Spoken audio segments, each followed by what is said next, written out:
अच्छा बच्चों, अब मैंने इस मैट्रिक्स को अलग से लिया, ऑर्थोगोनल मैट्रिक्स।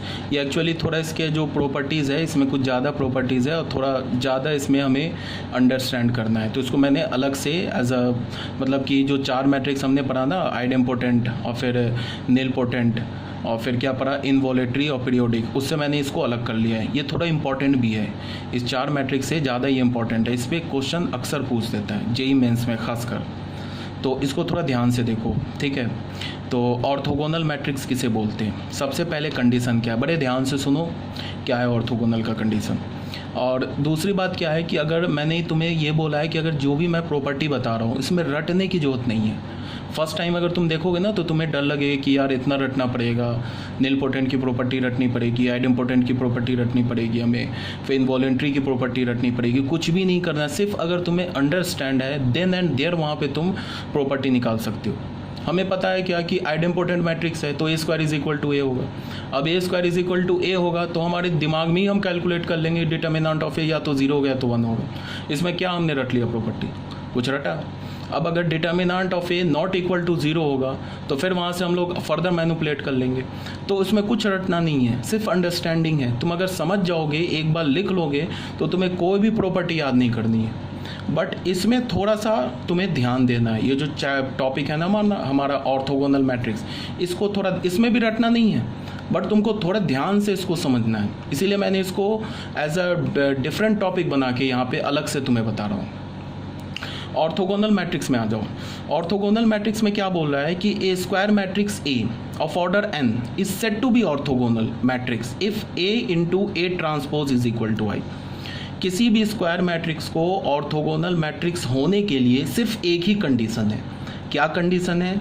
ए और उसका ट्रांसपोज अगर एक आइडेंटिटी मैट्रिक्स के इक्वल हो जाए तो वो ए मैट्रिक्स ऑर्थोगोनल हो जाएगा। ठीक है, यहाँ तक कोई प्रॉब्लम नहीं है।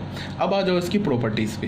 फर्स्ट प्रॉपर्टी क्या बोल रहा है, if A is orthogonal matrix, अगर हमारा ए मैट्रिक्स ऑर्थोगोनल है तो ये तो ऑर्थोगोनल का प्रॉपर्टी है, A into A transpose is equal to I. अब हमने दोनों साइड डिटर्मिनेंट ले लिया। सुन लो, ये भी ऑलरेडी मैंने डिस्कस कर रखा है कि अगर मैट्रिक्स इक्वल है, दो मैट्रिक्स इक्वल है तो उसका डिटर्मिनेंट इक्वल होगा। बट अगर किसी दो मैट्रिक्स का डिटर्मिनेंट इक्वल है तो फिर हम मैट्रिक्स पर कोई कमेंट नहीं कर सकते। हम नहीं बोलेंगे कि मैट्रिक्स इक्वल भी हो सकता है, नहीं भी इक्वल हो सकता है। मतलब कि this implies this but this does not imply this. ये वाइस वर्सा ट्रू नहीं है, यहाँ से यहाँ तक ट्रू है बट यहाँ से यहाँ ट्रू नहीं है। इस बात को ध्यान में रखोगे, ये ऑलरेडी मैंने डिस्कस कर रखा है, तुम लोग को समझा रखा है। ठीक है, तो यहाँ से हम लोग क्या लिखेंगे, determinant of A into determinant B, ये वाली प्रॉपर्टी लगा ली। इसको हमने अलग अलग डिटर्मिनेंट में कर लिया। फिर मैंने बोला है कि किसी मैट्रिक्स का डिटर्मिनेंट लो या उसके ट्रांसपोज का डिटर्मिनेंट लो, दोनों इक्वल होगा। तो ये किसके इक्वल हो गया, determinant of A into determinant of A is equal to 1। तो A determinant of A square क्या हो गया, 1। तो डिटर्मिनेंट ए का वैल्यू क्या मिला, या तो 1 होगा या तो -1 होगा। तो यहाँ से हमें सबसे पहला कंक्लूजन क्या मिला कि कोई भी ऑर्थोगोनल मैट्रिक्स, अगर ए एक ऑर्थोगोनल मैट्रिक्स है तो उसका डिटर्मिनेंट वैल्यू या तो -1 होगा या तो 1 होगा। आ रही मेरी बात समझ में, पहली बात। दूसरी बात क्या कि अब ए ऑर्थोगोनल है तो ऑर्थोगोनल है, इसका मतलब क्या होगा, उसका डिटर्मिनेंट या तो 1 है या तो -1 है। इसका मतलब ऑर्थोगोनल मैट्रिक्स हमेशा एक नॉन सिंगुलर मैट्रिक्स होगा, और नॉन सिंगुलर मैट्रिक्स होगा तो फिर इन्वर्स एग्जिस्ट कर जाएगा। ठीक है, तो यही बात को मैंने लिखा है, orthogonal matrix is always a non singular matrix. A inverse always exist for an orthogonal matrix. ठीक है, उसके बाद आ जाओ तुम सेकेंड प्रॉपर्टी पे। सेकेंड प्रॉपर्टी क्या बोल रहा है, फॉर ऑर्थोगोनल मैट्रिक्स ए। ये क्या है, ये तो ऑर्थोगोनल का डेफिनेशन है। हमने क्या किया, pre multiply by A inverse on both side. A inverse तो एग्जिस्ट करेगा ही बिकॉज ए हमारा क्या नॉन सिंगुलर है, तो प्री मल्टीप्लाई कर दिया ए इनवर्स से। अब हमने क्या किया, यहाँ पे मैट्रिक्स का ना इस स्टेप से इस स्टेप पर आने पे हमने क्या किया, मैट्रिक्स का एसोसिएटिव रूल यूज़ कर लिया। तो यहाँ क्या हमने बोला, A inverse into A transpose is equal to A inverse. तो यहाँ से ए इनवर्स इंटू ए क्या हो गया, आइडेंटिटी मैट्रिक्स। यहाँ क्या हो गया, A transpose is equal to A inverse. तो यहाँ से हमें क्या पता चला, A transpose is equal to A inverse. तो यहाँ से हमें क्या पता चला, if A is an orthogonal matrix then transpose of A is equal to inverse of A. मतलब क्या है कि अगर हमारे पास ए मैट्रिक्स एक ऑर्थोगोनल मैट्रिक्स है तो ए का जो ट्रांसपोज होगा वही ए का इन्वर्स होगा, ये कहने का मतलब है। ये कंडीशन हमने किस में निकाला था पहले, ऐसा भी एक कंडीशन हम लोग निकाल चुके हैं, A is equal to A inverse. A is equal to A inverse किस में निकाला था हमने, बताओ। A is equal to A inverse हमने इनवॉलेटरी मैट्रिक्स में निकाला था। ऐसे हमने बोला था ना कि ए स्क्वायर अगर आई के इक्वल होगा तो यहाँ से हमें क्या होगा कि अगर determinant of A is not equal to 0 होगा तो हमने यहाँ से ए इन्वर्स से मल्टीप्लाई कर दिया into A square is equal to A inverse I. तो ये क्या हो जाएगा, A inverse into A is equal to A inverse. ये आई हो गया तो I A is equal to A inverse. ये तो इनवॉलेटरी मैट्रिक्स का कंडीशन था कि A is equal to A inverse, मतलब ए मैट्रिक्स का इन्वर्स वो खुद होगा। अब यहाँ पे ऑर्थोगोनल का कंडीशन क्या है कि अगर मैं बोलता हूँ कि ए हमारा ऑर्थोगोनल मैट्रिक्स है, क्या मैं बोलता हूँ ऑर्थोगोनल मैट्रिक्स है, तो अगर ए ऑर्थोगोनल मैट्रिक्स है तो ए का जो ट्रांसपोज मैट्रिक्स होगा वही ए का इन्वर्स मैट्रिक्स होगा। तो इसे आपको याद रखना है। ये सब जो छोटा छोटा पॉइंट है ना, ये हमें यूज़ आएगा जेईई मेंस एंड एडवांस के क्वेश्चन को सॉल्व करने के लिए। मेंस या एडवांस में तुम्हें डायरेक्ट ऐसे क्वेश्चन नहीं पूछेगा कि फॉर ऑर्थोगोनल मैट्रिक्स और 4 ऑप्शन दे देगा, transpose of A is equal to inverse of A या transpose of A is not equal to inverse of A, ऐसे क्वेश्चन नहीं आएंगे। बट इसका हमें यूज़ होगा, ठीक है ना। हम लोग जो स्टेप है ना, अगर हमें पता चल गया कि ये ऑर्थोगोनल है तो ए की जगह हम ए ट्रांसपोज की जगह ए इन्वर्स से हम उसको रिप्लेस कर सकते हैं। तो ये प्रॉपर्टी तुम्हें याद रखने हैं, जितने प्रॉपर्टीज़ बता रहा हूँ। अब आ जाओ थर्ड में। थर्ड में हमने क्या बोला कि for orthogonal matrix A into A transpose is equal to I, ठीक है।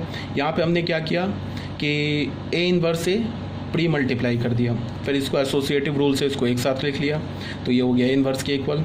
इसको आई के इक्वल कर लिया तो I into A inverse, sorry I into A transpose is equal to A inverse, तो A transpose is equal to inverse. ये तो अभी हमने यही ऊपर कैलकुलेट किया। उसके बाद देखो हमने क्या किया, उसके बाद हमने ए से पोस्ट मल्टीप्लाई, यहाँ तक जो हमारी कैलकुलेशन है वो सेम है सेकंड नोट वाली, A transpose is equal to A inverse. फिर उसके बाद हमने क्या किया, ए से पोस्ट मल्टीप्लाई कर दिया। तो ए से जब हमने पोस्ट मल्टीप्लाई किया तो क्या मिल गया हमें, A transpose into A is equal to A inverse into A.